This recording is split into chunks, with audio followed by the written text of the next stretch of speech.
Your driver's license says you're an adult. Your responsibilities confirm it. But in quiet moments, you feel 12 years old again, stuck at the age when life became too much, too soon. Today, we explore why.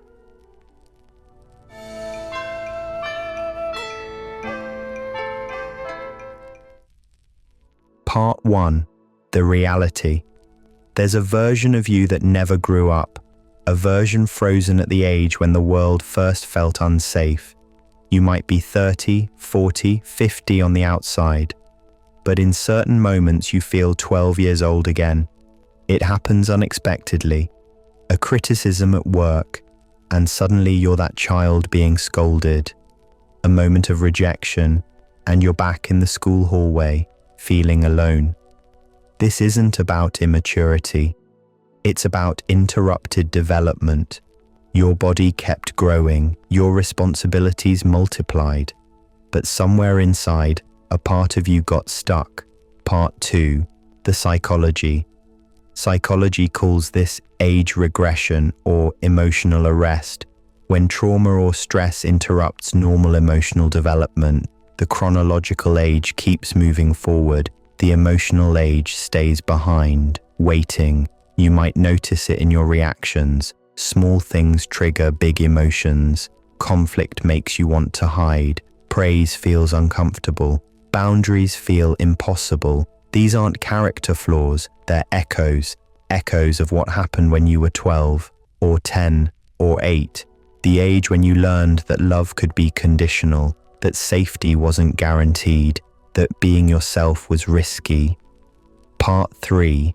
The neuroscience. Neuroscience explains this beautifully. Traumatic experiences can literally pause development in certain brain regions. The amygdala, the fear center, stays on high alert. The prefrontal cortex, responsible for rational thought, struggles to fully develop. So you're not imagining it.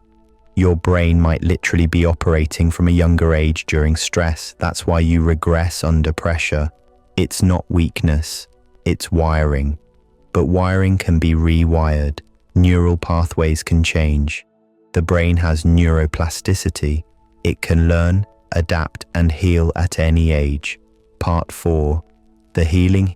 Healing begins when you stop trying to outgrow that 12-year-old and instead start listening to them.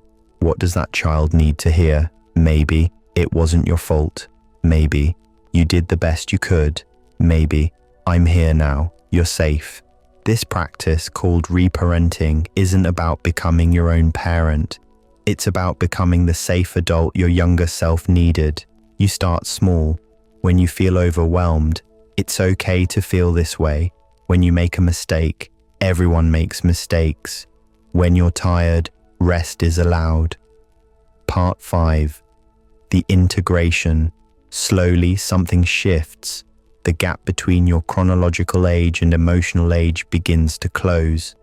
Not because you're forcing growth, but because you're allowing integration. Integration means bringing all your ages together, the child, the teenager, the adult, not eliminating any part, but allowing them to coexist. Your 12-year-old self isn't a problem to solve. They're a part to welcome home. And when you do welcome them home, everything changes. Work becomes less about proving yourself. Relationships become less about seeking validation. Life becomes less about running from the past. Part 6. The practice. When that childlike fear arises, you don't panic, you recognize it, comfort it, and return to your adult self. This is the journey of emotional maturity, not never feeling young, but knowing how to return to grown when you need to. You learn to let the adult drive while the child sits safely in the back. Not ignored, not abandoned, just no longer carrying the weight of navigation. Part 7. The legacy. This is how generational patterns break, not by forgetting the past, but by healing its echoes in the present. You might be the first in your family to do this work, to say, this pain stops with me, not through force, through compassion. It's sacred work. healing your own inner child, because in healing yourself, you heal your lineage. Part 8, the message. So if you sometimes feel 12 years old, know this: you're not broken, you're remembering. Remembering a time when you needed more than you received. Remembering a version of yourself that still waits for safety. And now, as an adult, you have the power to give that safety to that child, to yourself. The goal isn't to never feel young. The goal is to know you can return to grown, return through breath, through grounding, through self-talk, through asking, what does my adult self know about this situation? Part 9, the closing. Your adult self knows you've survived everything so far. Your adult self knows how to set boundaries. Your adult self knows how to ask for help. Your adult self is already here, even when it doesn't feel like it. So next time you feel 12, pause, breathe, acknowledge the feeling without becoming it. This is my 12-year-old self feeling scared. I see you. I'm here. Then invite your adult self forward. What do I know now that I didn't know then? How can I handle this differently? This simple practice changes everything.